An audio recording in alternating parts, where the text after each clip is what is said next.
Simple chicken curry ఎలా చేయాలో చూద్దాం. ముందుగా ఆయిల్లో జీలకర్ర వేసుకొని ఆనియన్స్ వేసి పచ్చిమిర్చి వేసి బాగా కలుపుకోవాలి.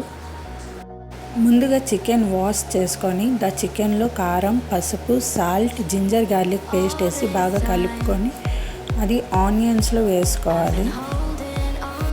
మనం చికెన్కి పేస్ట్ చేసుకోవాలి. ముందుగా కడాయి పెట్టుకొని ఆయిల్ పోసుకొని onions, tomato, ginger garlic, bay leaves, దాల్చిన చెక్క, లవంగాలు, ఇలాచి, బాదం, జీడిపప్పు వేసుకొని గ్రైండ్ చేసుకొని పేస్ట్ చేసుకోవాలి.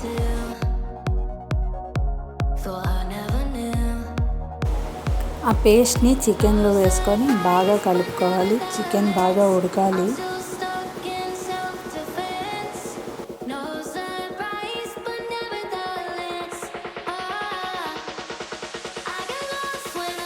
చికెన్ బాగా ఉడకాలి. ఉడకాక గ్రేవీకి కావాల్సిన నీరు పోసుకొని కలుపుకొని మూత పెట్టుకోవాలి. 5 minutes తర్వాత మూత తీసి ఇలా ఉడుకుతుండగా లాస్ట్లో కొరిండర్ లీవ్స్ వేసుకోవాలి.